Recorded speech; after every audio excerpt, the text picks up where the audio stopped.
से कार्य कर रहा है।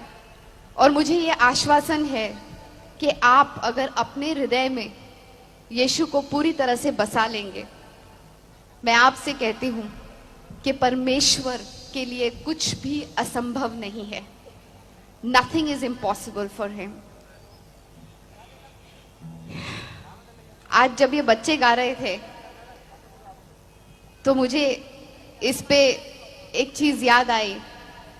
वचन कहता है कि प्रभु को बच्चों से बहुत प्यार है और हम सब में एक बच्चा है, और जब तक वो बच्चा जिंदा है वही उस राज्य के अंदर प्रवेश कर सकता है।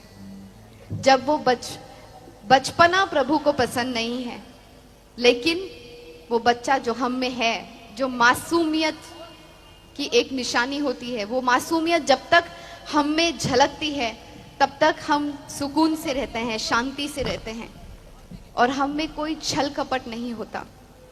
मैं जब तक अंधेरे में थी तब तक मुझे उजाले का पता ही नहीं था, लेकिन जब मैं उजाले में आई तब मुझे समझ में आया कि मैं अंधेरे में थी।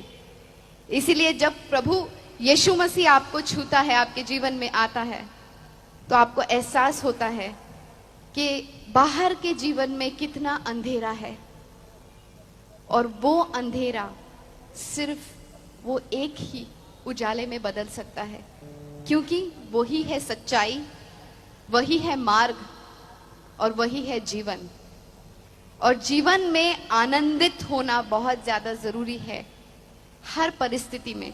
मैं जानती हूं आज आप लोगों को मैं यहाँ पर नव वर्ष के लिए और क्रिसमस के लिए शुभकामनाएं देने आ रही हूं, लेकिन यहाँ पर आज मैं सबको शुभकामनाएं देते हुए भी मेरे मन में एक शोक है उन लोगों का जिन्होंने हमारे लिए अपनी जानें दी हैं, उन सिपाहियों ने जिन्होंने आतंकवादियों से लड़के हमें सुरक्षित रखा है, लेकिन फिर भी बाहर की दुनिया बाहरी चीजों से बहुत हिली हुई है, लेकिन यीशु के कलीसिया में कुछ भी नहीं हिलता, क्योंकि उसकी जो नींव है वो परमेश्वर के वचन पे है। इसीलिए मैं आपको बताना चाहती थी कि मेरी जो गवाही है वो जोना की तरह है। बाइबल में एक व्यक्ति है जोना, जिसको प्रभु ने कहा था कि तुम निनवे जाओ और तुम मेरा ये पैगाम निनवे के लोगों तक पहुंचाओ। तो प्रभु उसी तरह से मेरे जीवन में मुझे बहुत कुछ बोलते रहते थे कि तुम ऐसा करो, और मुझे प्रभु की वचन भी सुनाई देते थे, उनकी बात सुनाई देती थी, लेकिन मैं हमेशा अपने मन की करती थी। हाँ ठीक है, क्योंकि हम अक्सर अपने दिमाग से काम करते हैं। हमें ऐसा लगता है कि हम बहुत ज्ञानी हैं, हम बहुत समझदार हैं, हमें सब पता है, क्योंकि हमने दुनिया देखी है, लेकिन हमें ये नहीं मालूम कि वो हम सबका बाप है। वो हमको जन्म लेने से पहले भी, हम जब माँ के पेट में भी नहीं थे तब से हमको जानता है, हमारे विचार जानता है। वो हमारे विचार हमारे सोचने पर ही नहीं जानता, वो हमारे विचार बहुत दूर से जानता है।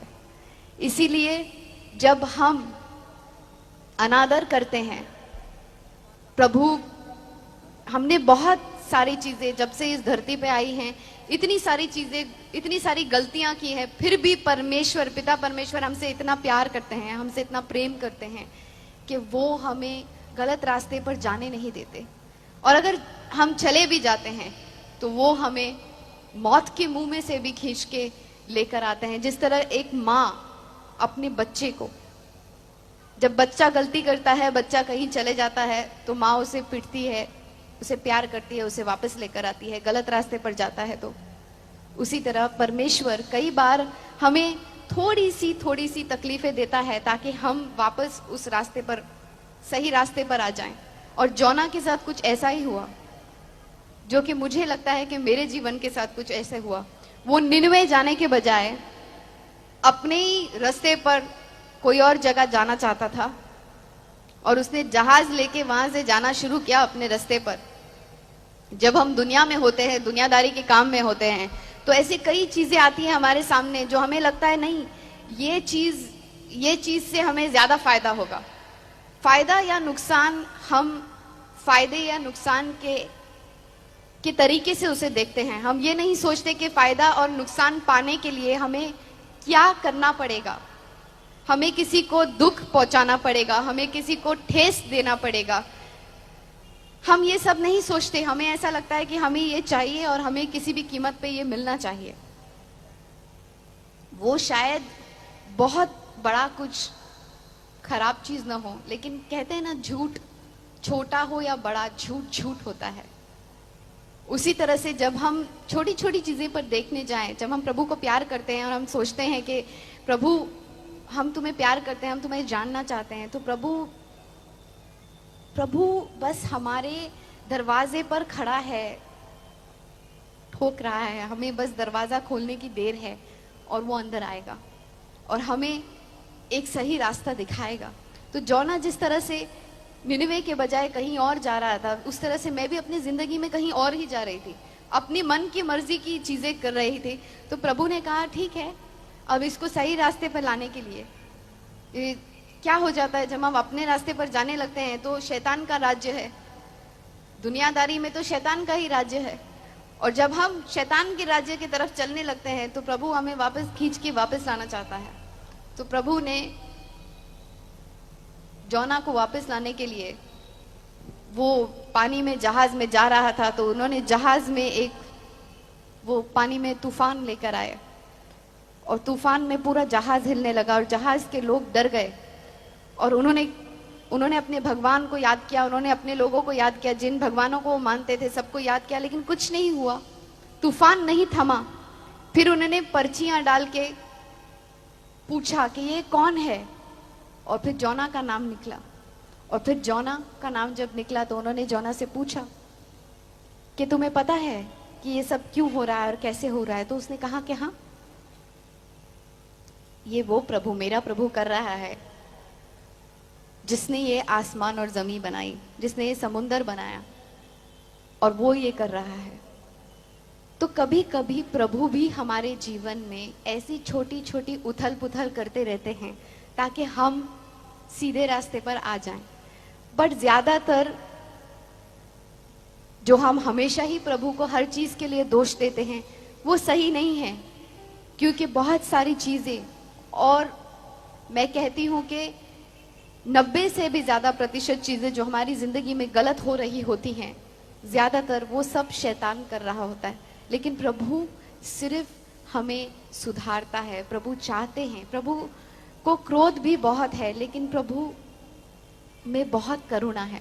वो हमें बहुत चाहते हैं, वो हमें बहुत प्यार करते हैं, इसीलिए उन्होंने अपने इकलौते बेटे की बलि चढ़ाई हमारे लिए। और उस बेटे ने हम दोनों के बीच में जो एक सेपरेशन हो गया था, जो एक अंतर हो गया था हम दोनों के बीच में, परमेश्वर और हमारे बीच में, उस अंतर को उन्होंने अपने लहू बहा के खत्म किया। और जब प्रभु ने मुझे छुआ, जिस तरह से जोना वो बोट में जा रहा था, वो शिप में जा रहा था, वो जहाज में जा रहा था, और जब वो जहाज के लोगों ने उससे पूछा और उसने बताया कि उसका प्रभु ये सब कर रहा है, और उसको जब उन्होंने जहाज से बाहर फेंका, उसको प्रभु ने एक बड़ी सी मछली के मुंह में डाल दिया, और वो 3 दिन और 3 रात तक उस मछली के मुंह में होता। और जब ऐसी स्थिति कभी हमारे जिंदगी में आती है, कुछ स्थितियों को हम बता नहीं सकते, बयान नहीं कर सकते। मेरी भी स्थिति कुछ ऐसी हो गई थी, पर प्रभु ने मुझे आकर जब छुआ तो मुझे लगा कि प्रभु इतना विशाल है कि वो कहीं पर भी, चाहे हम पाताल में चले जाएं या समुंदर में चले जाएं या कब्र में चले जाएं, या प्रभु हमारी आवाज कहीं पर भी सुनता है। और जोना ने रोक कर प्रभु को पुकारा कि मुझे माफ कर दो, मैं ऐसा फिर नहीं करूंगा, मुझे यहां से निकालो, मैं वही करूंगा जो आपने कहा है। और फिर मेरे साथ भी कुछ ऐसा ही हुआ कि मैंने कहा प्रभु माफ कर दो, मुझसे गलती हो गई, मैंने कुछ गलत किया, मैं वापस जो आप कह रहे हैं मैं वैसा ही करूंगी, मुझे आप बचा लो, मैं मुसीबत में फंस गई हूं। तो प्रभु ने मुझे एक बार फिर उस मुसीबत में से निकाला। और तब जब उन्होंने निकाला तो मेरी जिंदगी पूरी तरह से बदल गई, क्योंकि यीशु ने जब मुझे छुआ है। मैं जिंदगी में मैंने बहुत कुछ किया है। मेरी मम्मी मुस्लिम है, मेरे डैडी हिंदू हैं, और मैं क्रिसमस पे पैदा हुई,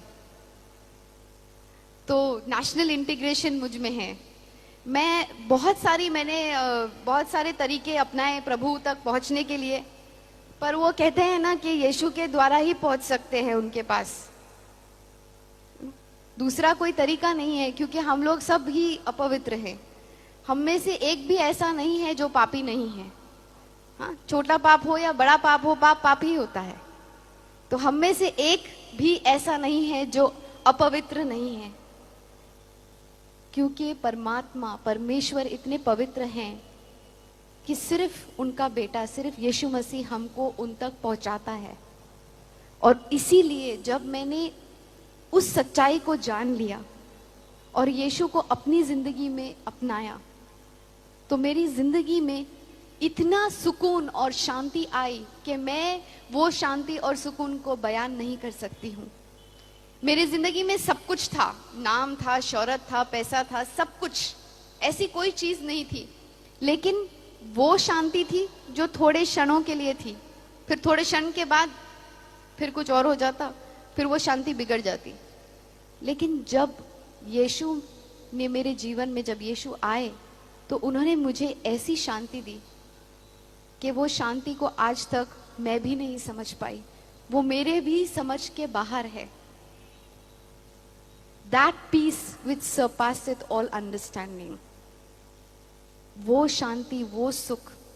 और जब शांति होती है ना, तो वो शांति सिर्फ एक घटना नहीं होती, सिर्फ एक हैपनिंग नहीं होती, लेकिन वो जिंदगी जीने का एक मकसद हो जाता है, वो जिंदगी जीने का एक तरीका हो जाता है। इट्स लाइक अ लाइफस्टाइल, जीवन शैली हो जाती है। तब जाके वो शांति हम, पॉल और साइलस, जब वो दोनों प्रिजन में थे, उस वक्त अपोस्टल पॉलस के पास कोई होप, कोई आशा नहीं थी कि वो बाहर निकलने वाले हैं, लेकिन उन्होंने हम सबको एक ही चीज सिखाई कि किसी भी परिस्थिति में तुम आनंदित रहो, प्रभु की महिमा करो, प्रभु की स्तुति करो, और कोई भी स्थिति हो, अगर तुम आनंदित रहोगे तो कोई तुम्हारा कुछ नहीं बिगाड़ सकता, अगर प्रभु का हाथ तुम्हारे सर पे है। वो आनंद जो तुमसे कोई नहीं छीन सकता, वो आनंद जो तुमसे कोई नहीं ले सकता, वो आनंद जो तुम खुद भी नहीं समझ सकते, वो शांति जो तुम खुद भी नहीं समझ सकते कि तुम क्यों इतने आनंदित हो। कभी कभी मेरे दोस्त, जब मैं कोई अवार्ड फंक्शन पे जाती हूँ, और मैं अभी 2 साल से परमेश्वर के वचन में बहुत ज्यादा ध्यान दे रही हूँ, मैंने 9 से भी अधिक भाषाओं में काम किया है, 125 से भी ज्यादा फिल्मों में काम किया है, पिछले 20 साल से मैं काम कर रही हूँ, मेरी उम्र मत पूछना कोई भी। लेकिन प्रभु कहते हैं ना कि प्रभु की महिमा में है और प्रभु में है तो हम हमेशा हरे भरे रहेंगे, हम कभी बूढ़े नहीं होंगे। तो मुझे लगता है मैं फ्रीज हो जाऊंगी टाइम में, पर मुझे फिर भी लोग समझते हैं अरे ये तो कोई काम नहीं कर रही है, फिर क्यों खुश है ये। लेकिन जब हम कभी इतना काम करते हैं, और मेरे दोस्तों को मैं मिलती हूँ जिनके पास सब कुछ है, बहुत कुछ है, इतना है कि उनकी साथ पूछते भी खाएंगी तो बस नहीं होगा, फिर वो बेचारे दुखी रहते हैं। उनके पास कोई कारण नहीं है दुखी होने का, उन्हें जो गाड़ी चाहिए, जो भी चीज चाहिए, वो ऐसे सोचते हैं और सामने आ जाता है, फिर भी बेचारे कभी सुखी ही नहीं रहते वो, क्योंकि वो सुख उन्हें खरीदने से नहीं मिलेगा। वो सुख हमें परमेश्वर की अनुग्रह से मिला है,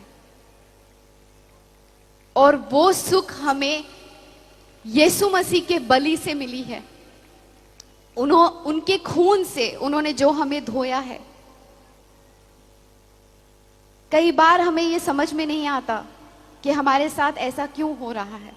लेकिन जब हम ये समझ लेते हैं कि परमेश्वर हर चीज परमेश्वर के कंट्रोल में है,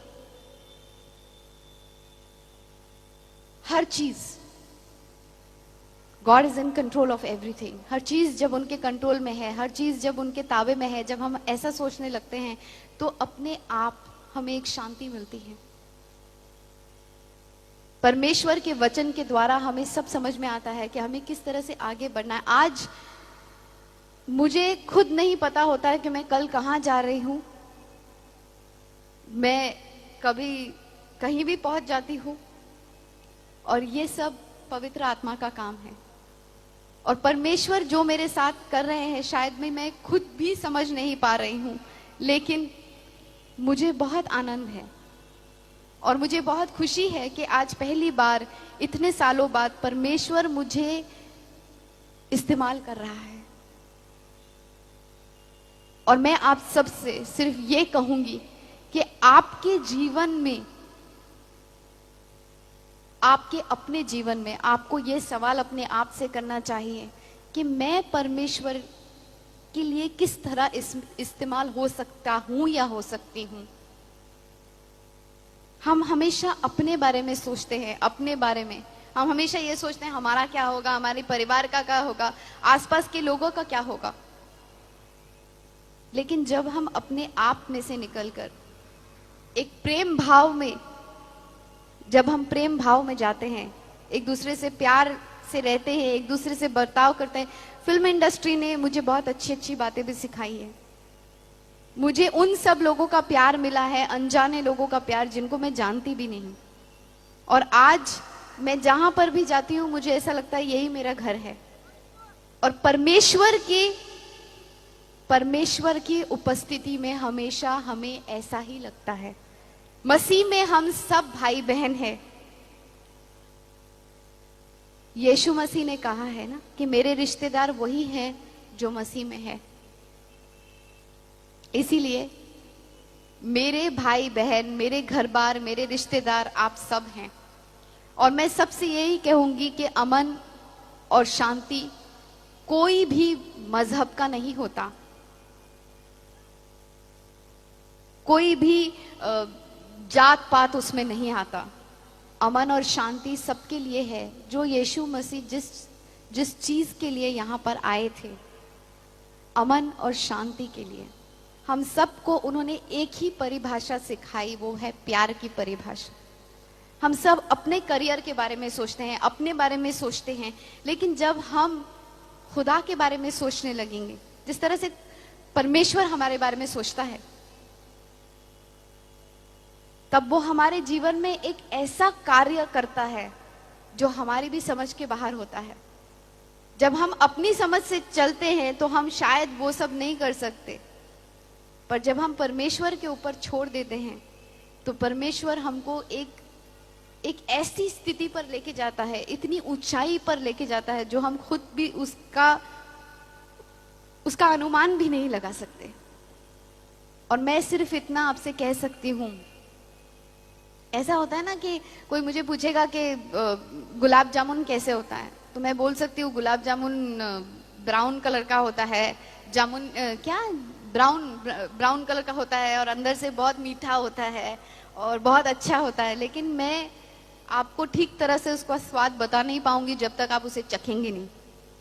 तो यीशु मसीह के बारे में मैं बयान नहीं कर पा रही हूं जब तक हम सब ने यीशु मसीह को स्वीकार किया है, बहुत लोगों ने यहां से, लेकिन जब हम उनको अपनी जीवन का अधिकारी बनाते हैं, अपने खुद के शरीर का अधिकारी बनाते हैं, क्योंकि हमारा ये जो शरीर है ये प्रभु का मंदिर है और हमें इसके साथ ऐसी कोई चीज नहीं करनी चाहिए जिससे ऐसा कुछ हो कि हम प्रभु की आवाज नहीं सुन सके।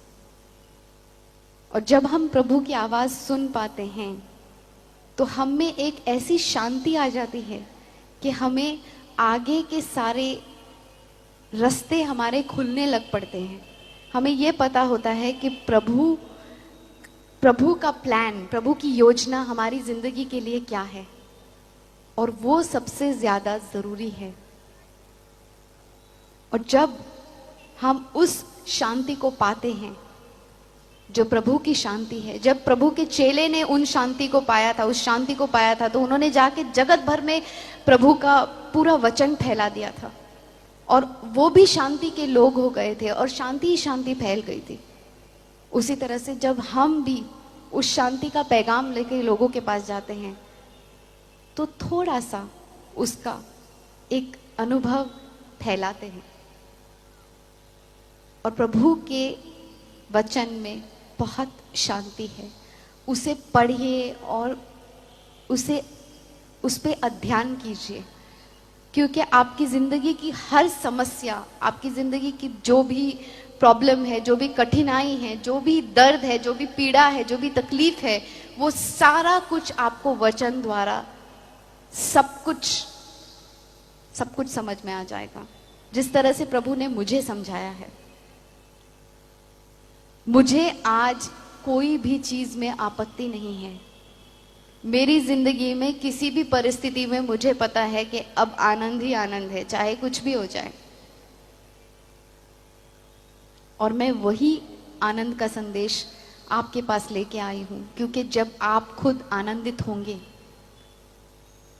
तो आपके रिश्ते भी आनंदित होंगे, क्योंकि आपके इर्द गिर्द आपका जो भी रिश्ता जिसके साथ भी होगा वो सुखी होगा, वो अच्छा होगा, क्योंकि आप खुद शांति में हैं।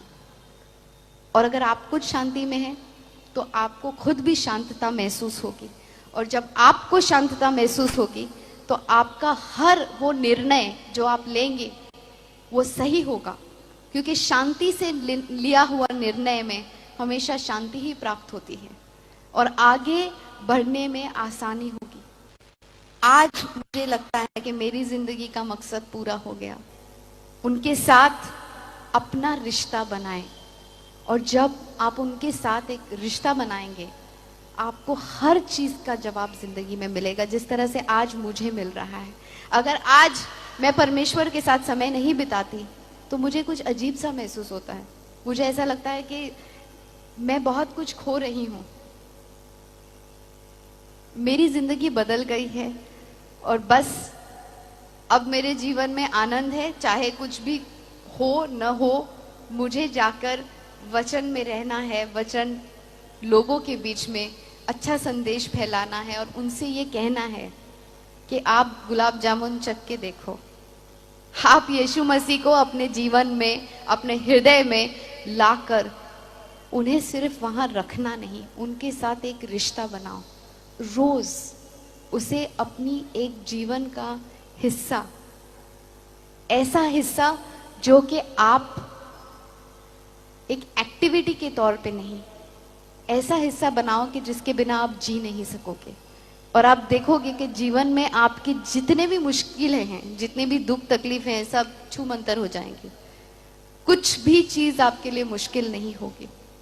बस मैं इतना ही कहने आई थी, और मैं चाहती हूं कि प्रभु का आशीष आप सब पे बना रहे और आप सबों को प्रभु यीशु मसीह बहुत बहुत बहुत बहुत प्यार बरसाए, और आपको उनका अनुभव जब होगा तो आपको पता चलेगा कि जीवन का असली आनंद क्या होता है। और आप चाहे किसी भी परिस्थिति में होंगे, आपको चाहे कुछ भी दुख तकलीफ होगी, लेकिन वो आनंद और वो सुख आपको कभी भी नीचे झुकने नहीं देगा, क्योंकि वो जो हमारे अंदर है, वो जो दुनिया में बाहर है, उससे कहीं ज्यादा बलवंत है। उसने उसे पराजय किया है और उसने हमें हर मुश्किलों से छुटकारा दिया है। तो उसी को पाकर सुख पाइए और अपने जीवन को शांति से भर दीजिए। धन्यवाद। और इतने अच्छी बातों को आपने फिल्म अभिनेत्री बहन नगमा के द्वारा सुनी। हम उनके लिए एक बार और जोरदार तालियां बजाएं कि परमेश्वर ने अपने वचन को बॉलीवुड के अंदर भी रखा है लोगों के अंदर कि हम उसके नाम की गवाही देने पाए। हालेलुया। हमें अच्छा लग रहा है कि हमारे अतिथिगण आ रहे हैं और हमें आशीषित कर रहे हैं। हालेलुया। अब हम चाहेंगे हमारे बीच भाई एंथनी राज जो गीतों के द्वारा जो सेवकाई करते हैं, मैं चाहूंगी कि वो जरूर आए और उनके गीत के वसीले से हमें आशीष मिलने पाए। भाई एंथनी राज, और जब वो आते हैं तो हम जोरदार तालियों से उनका स्वागत करें। इस गीत का नाम है जीने का सहारा, और मैं विश्वास करता हूं प्रभु इस गीत के द्वारा आपको जरूर आशीषित करेगा। Glory Jesus. जीने का सहारा यीशु मुझे मिल गया, मुझको अब चाहिए क्या, मंजिल को रास्ता मिला।